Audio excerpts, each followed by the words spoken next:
You're listening to the AFTERBUZZ TV network, now the largest new media platform on the web, and your #1 source for after-show entertainment. Very good, Keith Johnson.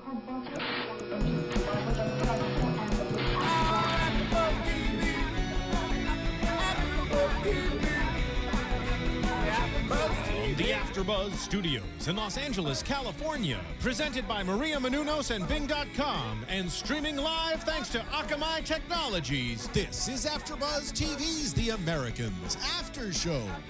We'll break down tonight's episode and get you all the latest news and gossip. And now, another post-game wrap-up show for your favorite TV show. It's AFTERBUZZ TV's The Americans After Show. Welcome, comrades. Bing is for doing, and we're here doing another episode for The Americans, Season 1, Episode 2. I am your host, not Roth Cornett, not Jennifer Golden, but filling in for both those ladies, Phil Svitek, joined alongside. I am Lauren Leonelli. Yes, she was here last week, and Roth and Jen will be back in future episodes. Again, I am just filling in, but happy to do so. Great episode, The Clock it is called, and we didn't know going into it why it was called The Clock, and obviously we do now. Yes, we do. I thought an overall really good episode. Yeah, very intense, and I like how they really push the envelope every episode. You kind of feel like they could end the season every episode. Like something really crazy could happen. Like one of them could defect, and then it could all end. Yeah, that seems to be the biggest threat of everything is defecting. The defecting, yeah. But before we get to our Russian comrades, let's talk about Beaman. Because I really like how this is going, because they're now both having victories. You know? Yeah. They're paralleling each other. And I like his because, obviously, the more power he gets, it threatens our family. Right. And they are really and we sort of touched on this last wrap-up we did for the first episode. We are looking through the eyes of the KGB spies. Like, that's kind of our main characters. And Beaman, to me, almost feels like the bad guy. I know he's not. I mean, he's an American, and he's like trying to, keep it together for the love of the country. But I feel like because Kerry Russell's character is like the main character, we're sort of relating to her more. Yeah, I mean, it's similar to Van Alden's character in Boardwalk Empire. Okay. For those who don't know, he's the government, whereas that show's all about prohibition, and we're following those people. So I agree with you. I like his sort of rise to power. With the caviar. Beaman, yeah. And how they're having the caviar. The biggest kind of thing for me today was when they're playing hockey, Phil and the son, and they're talking. That was a really good scene because he asked him like, "Hey, do you play any sports?" Yeah, football, baseball, very American. Yes, as opposed to hockey, which is very Russian. Yeah, I mean, it's borderline. I think that it's also very Canadian and kind of East Coast-y. But for the most part, it's more of no. Who's at this time? Who's better at hockey? Okay, well, you tell our listeners, because I don't really follow hockey that much. So is it the Russians? Are they like the gymnasts? Like no Martin, one could beat. Who is good at hockey? The Canadians. That's what I think. The Canadians. No, they had the Russians. The Russians had the Canadians. You kidding me? They just won the gold medal. Somebody being the Canadians. We're in 1980, Martin. This show well, in that case, no. Well, let me give you the mentality of this, because I hear in terms of the communists and things like that, I could tell you stories because my family's from Eastern Europe. Okay. But I actually don't know if this one's true, but the mentality to a degree was, if you lose a hockey match, the whole team gets shot. No, stop it. That's the kind of I'm not even joking you. Like half the I'm not. That's literally not what happened. Oh. But a lot of times, no. But that was the sort of mentality. Is you guys. Because you guys all lost as a unit, you all deserve to die. You guys lost. It was that intense. Yes. Okay. Well, you know, I mean, maybe I always think of the 1980s and the Russians really excelling in like gymnastics and stuff like that. Well, they did, and because the whole mentality was, and this is my belief, that their eventual demise was because of that fact. They didn't foster their economy and such, but they wanted to show the world they were the best, and so it was gymnastics and sports and etc. Sports and things that other people would see. Yeah. Yeah, and you know, football and baseball was it's not an Olympic sport, so they didn't care about that. Although, That's why I like Beaman bringing that up, Yeah. is because of that fact. Yeah, I do think that the scene, you know, that scene right there was the introduction to him, kind of letting everyone know, Beaman, kind of letting everyone know, including Phil and his family, like, I'm here and I'm watching. But then when he brought the caviar in, that was like one of those scenes to me where you're watching really good acting, like, for example, like the kind of stuff that Kevin Spacey does, or the kind of stuff that like Christoph Waltz does, where it's very still and very subtle, but really powerful. He's just like, hey, here's some caviar. And it was like, oh, snap. He totally got him. And then, of course, we see Phil being like, ooh, this is salty. Like, he's only tried it once.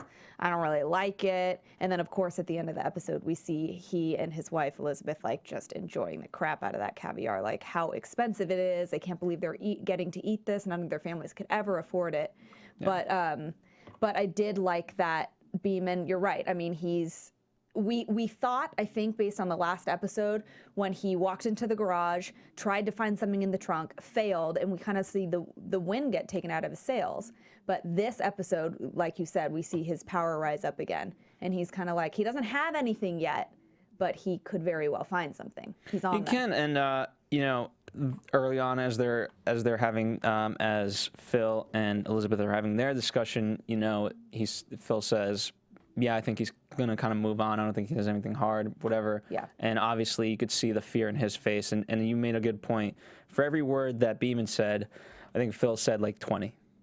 Totally. You know, because he was trying to kind of circle around the issue and convince him that, you know, it was a great moment, you know, and it's two alpha males trying to figure each other out. And the two really powerful, I mean, they're alpha just in personality, but in their position in the storyline as well as with their jobs, they're like very powerful, important people. And every little thing is so, this kind of show or like Homeland, the details are so important because literally, like you said, for every one word Beaman says, Phil's saying 20. It's like, Beaman could be picking up on that. They go a lot on instincts on the show. I mean, they don't have a lot of hard evidence, and a lot of them are trained to go on a vibe or a feeling, and that could be very. Well, that was, I mean, Zero Dark 30. That movie and Getting Saddam, that was totally based off of that. It was just a hunch on where. I mean, eventually she got the evidence, but. Oh, you mean? Wait, wasn't that about getting Osama bin Laden? That's what I said. Oh no, you said. Obama? Did I say Obama? I tend to slip up. No, you said Saddam. Oh, well, you know. That's at least I got a terrorist. I didn't see the movie. It was whatever. One terrorist. They kill Osama. Just spoiler alert. I didn't see that movie, but yes, I do know a little bit about that. But let's talk about kind of his bigger mission, which was kind of I'll call it the interrogation at the stereo store. The girl. You know, they were following her, and you know, I mean, this is how it was. I mean, he didn't really have it. I don't know the full laws, but I think even when you're a government agent, you have to have a warrant. I think you do. And yeah, I think that came out when the guy in the store said the second time, you can't be doing this. And they brought up a good point. I don't think that they had minorities. A lot of, you know, they didn't have oh my gosh. They had 3 minorities at the building. He's one of them. They said 3. Yeah, and they said that he basically cannot get fired. Yeah. So we can do whatever we want. And they obviously started physically threatening him beyond the fact that they've already gone in there and started taking things and going behind the counter and doing stuff without a warrant, which I think you're right. I don't know for sure, but I'm pretty sure you have to have something like that just to start. I mean, here's my pet peeve though, like, you know, obviously this guy's pretty much bottom of the totem pole because you don't act like that if you know you're guilty, right? Yeah. You know, it's great that we talked about Phil and Beaman because it's a direct, you know, it's bipolar in the sense that you're watching 2 different people, you know, and how they different. This guy just reacted in every wrong step. Right. You know, and you knew he was suspicious because that's what he was acting like. You can't do this, you can't do that. Well, you know, most people, if they're not guilty, they'll be like, yeah, sure, take a look around. Or even even still, he never once said like, what are you talking about? Oh, you got the wrong guy. Like, you're asking me, you can tell when someone's getting at something. You can, but again, I think if you just show cooperation. Well, of course. And you're like, yes, do whatever you want, but I do not know what you're talking about. I mean, he never said that. He never denied it. He just said, stop doing what you're doing. But he never said, hey, man, I don't know what you're talking about. Like, arms up in the air. I would have been like, I mean, depending on, she never walked out with a stereo, right? Or even if she did, she walked out with a package that looked wrapped, and they made a comment about how she walked in there and was only in there for like, I think they said 15 seconds and walked out with a wrapped package. That's like, clearly that was not a purchase that she just made and walked out. There was some sort of a drop going on there. Yeah, I mean, but I'd still make a thing for it. Like, yeah, she called in ahead or like whatever. We knew, we knew that we had to fix her stereo and blah blah blah, whatever. True. I would make up something.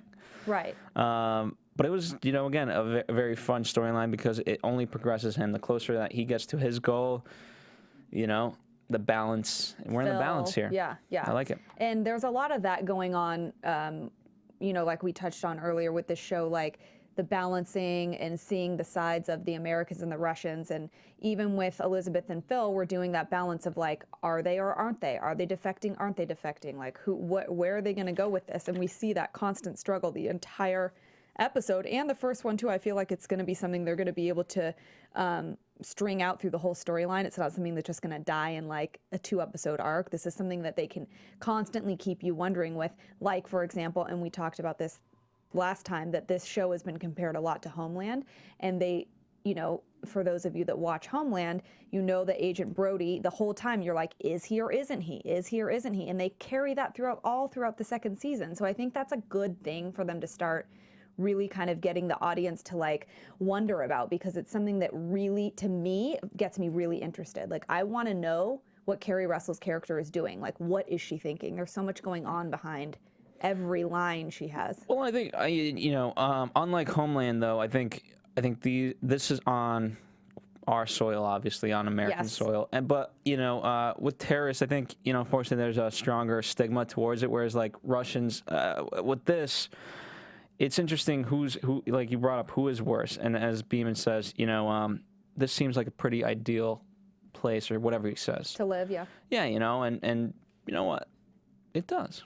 It is. I think you're right. I mean, right now, terrorists and all that, I mean, that's obviously a lot more current. But back in the 80s, that was the equivalent. You know what I mean? Like, and again, we touched on this last time, but it's like every single bad guy in a movie in the 80s, like Rocky, hello, the Russian guy was the bad guy. They're always Russian. Like, they're always. So I don't know. I think that, I mean, right now it's not as relevant as it would have been in the 80s, but they take you back. And you actually mentioned you don't really feel like it feels very 1980s when you're watching it. I mean, I don't know. It's maybe taking a little bit used to. I don't know. I think that it's very, you're kind of right. I think it's very subtle. They don't really like overplay the costume and the makeup and hair, because you could get a little cray with the 80s. Yeah. But they keep it very subtle, and you do kind of forget for a second. When they play music, which they didn't do a lot of this episode, they did in the first one, it kind of brings you into it because they're playing 80s songs. That makes you feel like, but yeah, it's not an obvious overdoing of the 80s-ness. It's a very subtle thing. It is. And something that is timeless, women shopping for bras and family matters.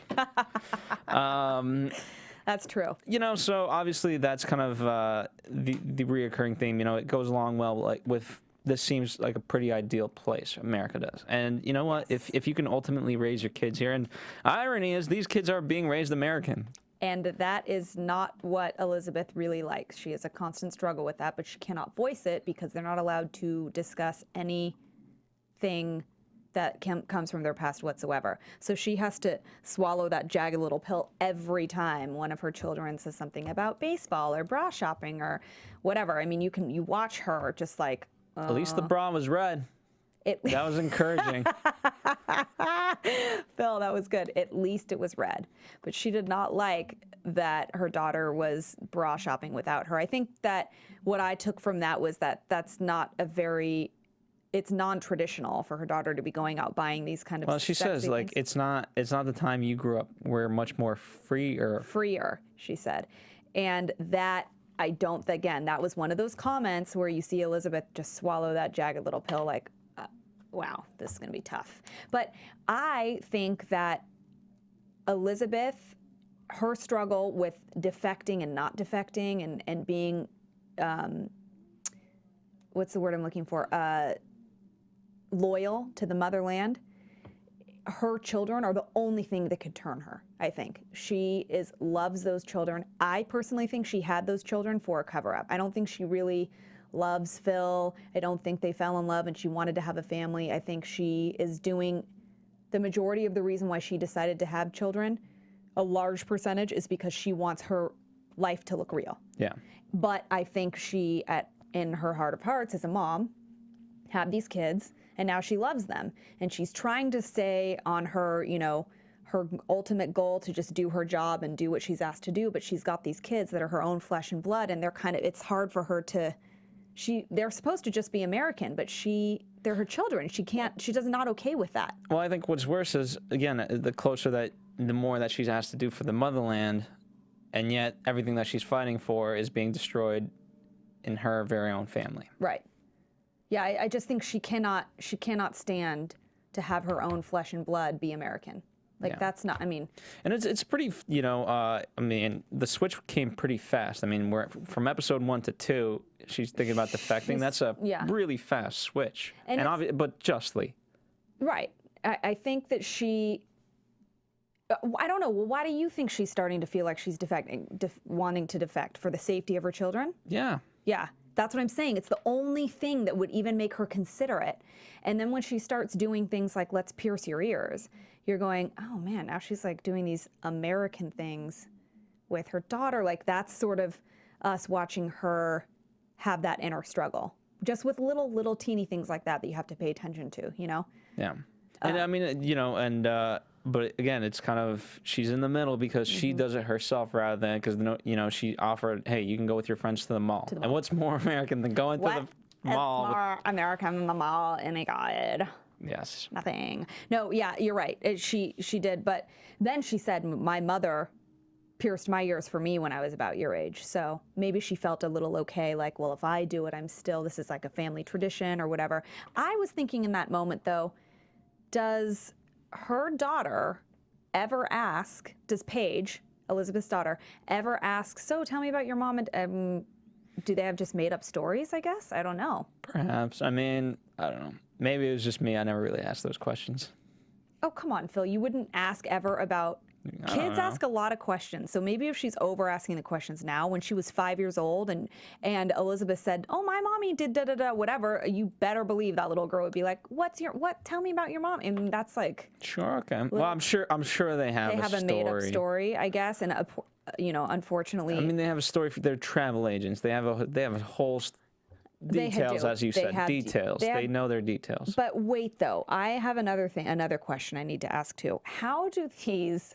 people. I know we're in TV land, okay, but I just have to ask the question because now this episode we find out that they're travel agents. I didn't catch that in the first episode. I think they just told us that detail this time, but if I'm wrong, sorry. So they're travel agents and they do this job. They work together. That's really nice, happy little couple. How the heck do they have time to do that, which seems like a full-time job, have 2 kids, and they're KGB spies? They're not really travel agents. I know they're not. But that office that they're in, they work, but they don't work. Yeah. They have to. They go into the people in the office think they're travel agents. That's like, they're there doing their job, travel agent stuff. And then I want to know this. So in the middle of the night, when they're like in the apartment with Grayson, which we need to talk about, and the mom, who was watching the kids. It's like they had the babysitter. Remember? Oh, that's right. They have the babysitter. Everything's covered, Lauren. No, it's not. I'm gonna find a hole. No, but I'm just saying, that's a lot. These people are like superhuman strength, superheroes, super Russian heroes. Yeah. That's a lot to do, and they're really good at it too. That Grayson stuff was good. Yeah, so let's well, before we talk about the Grayson stuff, a couple of managerial things, if we will. Obviously, Americans is a brand new show, and we're a brand new show because we follow that show. And we would greatly appreciate if you guys could go to iTunes, rate and comment. We really appreciate it. The feedback helps us get better, deliver you guys the best product. we live in a capitalist society here. So we need to know. We want to Is hear. our product good enough? We want to hear what you have to say, good or bad. Should we defect or should we not defect? That's right. And let us know what you think of the Americans. If they're we can bring that into our discussion as well. And we'll credit you. Don't worry. We'll give you a shout out, yo. In that sense, we're communists. We won't just steal your ideas like the capitalists. You know what I'm saying? But yeah, it really helps. And then second, tell a friend. I'm sure you guys have. You guys want as many people. If you really like the Americans, you want your friends to watch the Americans and let them know about our after show. Then, because now you have a whole community of people. You guys can debate and talk and discuss like we do. Yeah. Let us know what you're talking about. Ask us questions. We'll try and answer them. We're building a community here, people. That's right. Just for you. And all right, Grayson. Grayson. Well, let's talk about the plot because it's not just Okay. Grayson's the. He's like pawn. The vehicle, He's yeah. a pawn, yeah. All right, so essentially, the whole notion is we gotta plant Yes. a bug in there, Yeah. into this office because of this big dinner, blah blah. With your girl Annalise. Phil liked Annalise. Annalise. Hey, anytime you open up a show with a sex scene, Phil I liked think it's that. great. I mean, it was sorry very if I offend women. I know no. guys will not be offended by that comment. I was not offended. 1, she's a very beautiful woman. 2, we know guys like that. 3, and 4, it's FX. They give you warnings, and this is what you should expect. Did none of you watch Nip Tuck? Because you should have. Anyway, no, Annalise. So Annalise was also kind of she was like an asset, sort of, too. Yes. Right? Okay. Yeah, I mean, she was. Well, let's talk about this relationship is strange to say the least. Well, I don't know how Phil. I mean, Found her? Yeah, I mean, obviously there's whatever. It's not really important, but all of a sudden they're either Phil or Elizabeth is having sex with someone, and we're like, how did you? Okay, whatever. So Phil finds this asset who is the secretary of. Who is she actually? She's Douglas's wife, but that's the Secretary of Defense. That's his office, correct? Yes. I wonder what. I mean, How is she? it wasn't fully explained, but I'm sorry, I'm just realizing how like close to home that is right there. Like they went straight for the jugular on that. They didn't go to like his girlfriend or something. They went straight for the guy's wife. No, wait. It wasn't his wife. I think we're wrong. Wasn't the brunette his wife? And maybe it's his girlfriend or something. that could be his sister. I wasn't entirely sure. Either But way, here's the thing. I mean, you wouldn't have your mistress in public. No, that's true, unless she was somebody. She said she was Douglas's wife. Now, I don't know who. Well, excuse us for being confused, but there's a lot of details in the show. You have to pay very close attention. I was taking feverish But here's the notes. thing. Here's what I get at it. The guy that they're trying to bug, she's with him publicly, Yes. and I believe he calls her his wife. Okay. So we might be right on that. I'm not entirely sure who the woman is at the study that keeps coming in. Okay, yeah, the brunette woman. Yeah, I'm not entirely sure. I think she may be like a sister or something. Or like a secretary or something. Maybe she is a secretary because she was looking for his planner, remember, or his schedule. That could be it. So forgive us for being a little confused, but maybe if some of you know the answer to this, you can tweet us or... Here's what I know, and I'm gonna make it definitive. Okay, do it. She was out in public. Regardless, she's obviously working with Phil. We don't know exactly her ties, but she seems pretty powerful. And obviously, she got out of, she was questioned, but she pulled the "Hey, I'm married to the Prime Minister" And card. she agrees to go into the office and take photos Yeah. so that they see that where they can bug.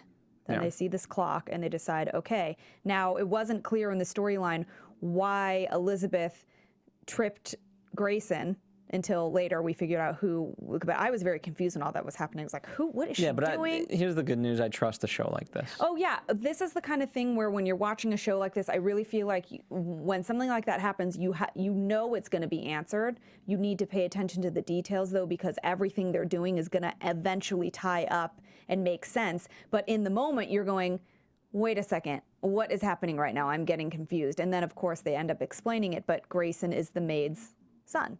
Yeah. And they use him to. How did they know that she was? Well, I guess it's her son. So, whatever. Who They did the fight for research. son. I mean, here's the thing. No, the whole crux of tonight's episode was that things are heating up.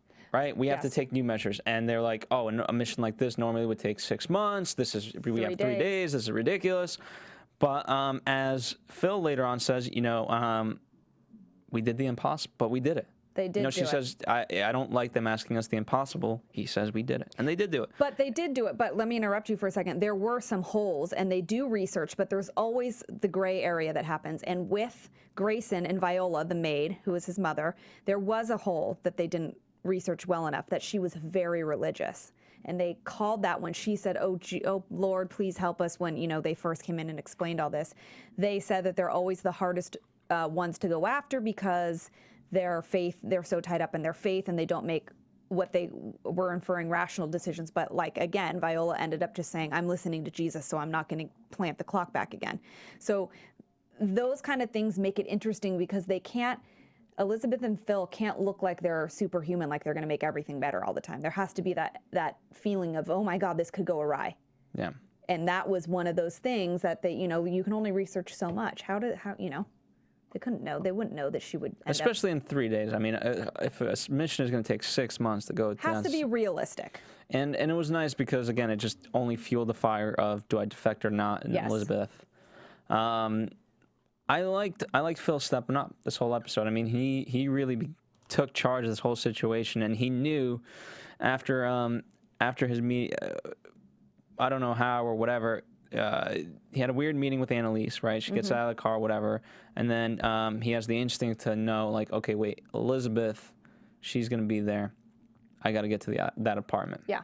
And he starts choking Grayson, which is great.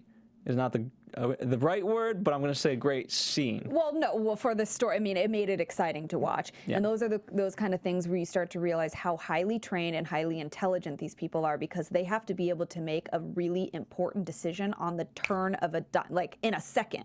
They're like, dude, she's not going to help us. And they also know that, well, they could just let her son die, but you know what? They really can't, because then they're screwed. Yeah. And there's a part of Viola's character that kind of knows that. She's like, well, they need me too. So she's kind of playing a little bit of a game there, but she's also, talking about her religion and how she doesn't want to listen to them. She's listening to Jesus. But they had to make that decision in the moment. Like, all right, fine, we'll kill him right now then. He's going to die anyway, so make her answer now. And it worked. Yeah. That was not part of the plan. That was not part of the plan. No, that's why it was good. No, I don't. Well, it wasn't. It wasn't part of the plan for Elizabeth to show up there, and that's where I think, to a degree, he got mad, was because she did do this. Also, I loved how, speaking of moments, how they're so well trained. Obviously, when the uncle comes, Albert, Oh, that was a he good took him out scene, too. immediately. I love that Phil is, the first episode, he seemed very, not weak, but Elizabeth was like the very firm, eye on the prize, like, we're going to do this, we're not defecting.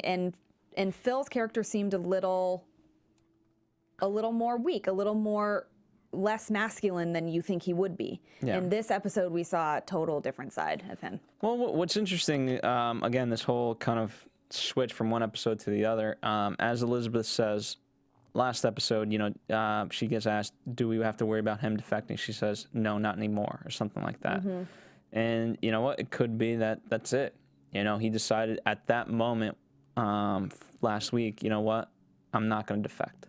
And with everything that comes with it. And I think, and again, we touched on this last week, and we sort of said we were going to talk about, last week and this week a little bit because we wanted to go into more detail. But I think that Elizabeth is a lot more affectionate and warm towards Phil now, because she knows that she needs to be in order to keep him from defecting. Like, I think almost every decision she makes is first and foremost for her job. Her kids are the gray area for her, but still, like, no matter what, 99.9% of the time, everything she's doing is for the motherland. Like, no questions asked. She will have children, do anything to make her look like a normal American woman. And I think that she, even with Phil, she's working with him, but she knows he's about to defect. He's more soft than she is when it comes to that. And I think that the reason why he isn't defecting or seeming like he's thinking about it now is partially her using her woman parts to get him to stay because she knows she can. He's kind of in love with her, and she's not really with him. She's like no emotions central except for her kids. Yeah. So I think that he may be taken by her a little bit. You're right, and not defecting. I think he certainly is taken. And I mean, overall, this whole kind of journey, as we mentioned, it was just fun to see unfold. Yes, it was a mystery, and that's what I loved about it. And I loved how, she didn't put the clock back and blah blah. There was, if I'm to be very very critical, obviously with the bag, he mentioned like, oh, well, you went in with your bag, they didn't find that suspicious. I just love that stuff. How you could have used that to heat it up more, but did it make it a bad episode? Absolutely not. No, it's just if I'm to be very hypercritical. So you didn't wait. What did you not like about that? No, it's not that I didn't like it. I'm just saying, that was, if you really wanted to, that was an opportunity. Because how many times was she in there with that woman? Yeah. I mean, granted, here's the good news. With a show like this, that could come into play later on. It could. And that's what I'm hoping. But, you just you still have that as an option. So you didn't like that they in tonight's episode. You didn't like that they ignored the fact that Viola walked into the room. Don't with say her bag. disliked. I did not. I'm just saying you had an opportunity. Yes, if you wanted it. You're questioning why they chose to kind of ignore that. Yes. Okay. No, that's a good. I didn't even think about that actually. That's a good. See, you're making me think more. There's so many details. Like we said, there's some things that you just don't take in. It's one of those shows that you feel like you could watch again and see a whole myriad of clues and stuff. Absolutely. So, and what I liked about it, obviously, the two storylines are in terms of Beaman and our comrades, as I'm going to continue to call them for the rest of Phil and my Elizabeth. Time here, at least on The Americans, which probably is going to end after this episode. Oh, come on now. But with the lady, at their kind of embassy, she's asking the guy, like, what do we, hey, what's going on? And, she kind of gets a hint like, oh, yesterday was a big, big thing or whatever. And then obviously we cut to that little room and we hear kind of what's going on and what was said in that meeting, what was recorded, which was obviously the cliffhanger of tonight's episode. That's right. So I like, what I like is that they're already close to begin with in terms of the storylines and like the threat of them. And yet they continue to bring them closer every time. Oh, yeah. I feel like every episode, something catastrophic enough could happen that could be like a season ender or even a series ender. Like it's very risky. All of the things that are occurring, if they go wrong, it's like it could be done in a second. Yeah. And I like that it makes you want to watch the next episode. Like, holy crap, where are they going to go now? And with this, we definitely want to see what's going to happen with that brunette woman that Beaman, encountered at the market. Yeah. She's clearly going to have a big role in this because now she's supposed to be working for. Yeah, I mean that's the key to the whole thing. The Americans. And I also like just we talked a little about the set design. I liked there was a huge difference of the KGB versus the our American boys, right? Whereas I think with the Americans they had glass and things like that. Whereas in the meeting there. At the end when we got where we heard the recording, the glass was frosted so you can see through it. So I thought, just minor things like that in terms of the mentality was interesting. Very interesting. I didn't even pick up on that, but see. But why don't we get to news and gossip? Okay, let's do it. For which we have just a little bit. All right. Okay, so for all you Carrie Russell fans out there, if you want a little bit more of her, she has a little indie-esque type film called Austinland. It just premiered at the Salt Lake City Sundance Film Festival, and it is a romantic comedy. Carrie Russell is the lead character, and she is plays a woman in her 30s that is obsessed with Jane Austen and her storylines and her stories and stuff, and none of the men in her life could ever compare to the main character in Pride and Prejudice, and she just, it's just too much for her, so she decides to use most of the money she's saved up and go to this retreat I think in England where everything's very like Jane Austen themed, and she Georgia King, who is an actress in The New Normal, is also in the movie, and so is the funny girl in all of the Christopher Guest movies, Jennifer Coolidge. Oh, she's yes. in it as well. Stifler's wife. So you know that it's gonna be hilarious anyway. But she ends up meeting Carrie Russell's character ends up meeting a man, and wackiness ensues. It sounds very funny. And she's also, Carrie Russell is also in right now is a more blockbuster type hit that it's a scary film, and I'm forgetting the name of it, but she's all over the map. Warren, what did you write? You wrote Stifler's mom. Is that what you? Stifler's mom. Stifler's What- mom, what not did I wife. say? You said wife. Yeah. Oh, Stifler's mom. I'm sorry. But you know what? She's so much better in all of I'm from the comrades. I don't know this American pop culture. Jennifer Coolidge is more commercially known for Legally Blonde, but she is very funny in all of the Christopher Guest movies like Best in Show and all those things. She's very funny. But anyway, so if you're looking for a little Carrie Russell fix and you want a little indie, watch Austin Land. It should be pretty funny. I think it looks funny. So, Okay. all right, that's what we have We'll for that. check it out. Yeah. Real fast before we get to predictions, couple of things. We also have an AfterBuzz store. So a lot of you guys, if you've been listening to other shows here at AfterBuzz, we have an AfterBuzz store. A lot of you guys asked, like, I would love to get a hat, a T-shirt, a mug, an iPad cover, whatever. And A onesie for your baby. a onesie for your baby. Why raise your kid to be American or Russian? Have him be AfterBuzz. AfterBuzz TV. It's where it's at. This is where all the young kids are doing. It's all the rage. That's right. So And look at Phil's lovely shirt if you're watching and you can right. see. That's right. You want to be like Phil? Go to AfterBuzzTV.com. Click on the shop now banner and shop away.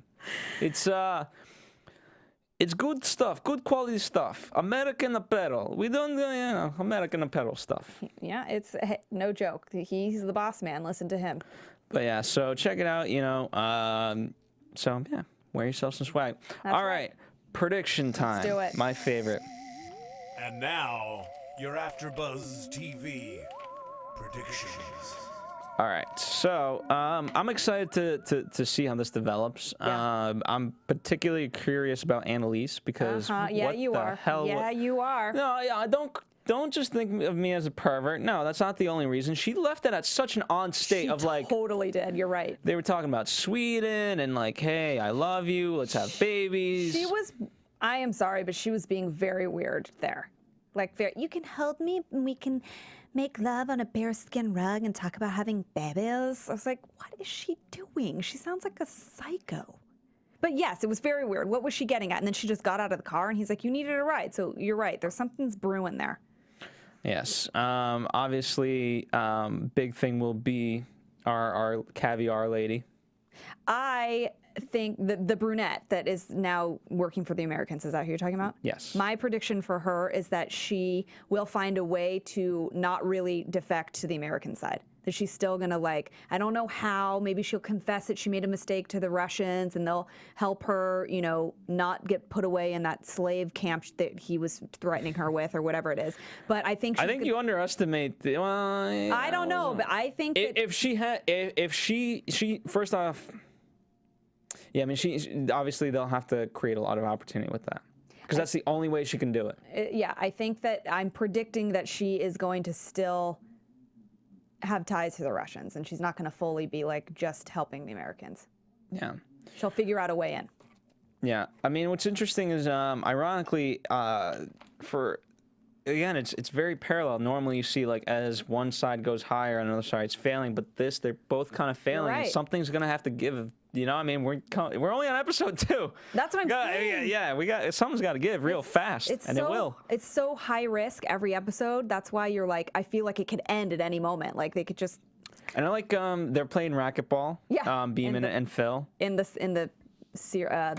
previews for next week. That's right. So I think that'll be exciting. Yeah. Other than that, I don't really know what happens because the previews just warp my mind. The previews they just made you go what is happening? They gave you little clues, but nothing that was too revealing. So we definitely want to tune in and see. And we certainly will. I think we will. So we appreciate you guys listening. Obviously, there's so much to discuss. And again, one of the benefits, at least for me, being part of AfterBuzz is I love hearing from you guys. Yes. And again, I always look at it as we start the conversation, but you guys have the ability to continue it. Keep it going. So rate and comment. And for more direct means of communication, where can they find you, Lauren? You guys can find me at Lauren Leonelli on Twitter, Facebook, Instagram, and my website. And you can find me on cable. As the Russian guy said, that's a joke from the show. Yes. You can I'll cable them. I'll cable you. But on a serious note, tweet us at AfterBuzz TV, and we'll make sure to get your questions answered that way as well. That's right. So until next time, Roth, Cornette, and Jennifer Golden will be back. Thank you, Lauren Leonelli. Thank you, Phil Svitek. We will see you next week. From Bing.com, executive producers Maria Menounos, Kevin Undergaro, Phil Svitek, and the entire AfterBuzz TV staff, we would like to thank you for listening to the AfterBuzz TV network. To watch or listen to other after shows and post comments or questions, be sure to visit AfterBuzzTV.com. I'm Sir Richard Wentworth, and this has been a presentation of AfterBuzz TV. Buzz you later. The views expressed herein are those of the hosts only and do not necessarily reflect the views of AfterBuzz TV or its owners or principals.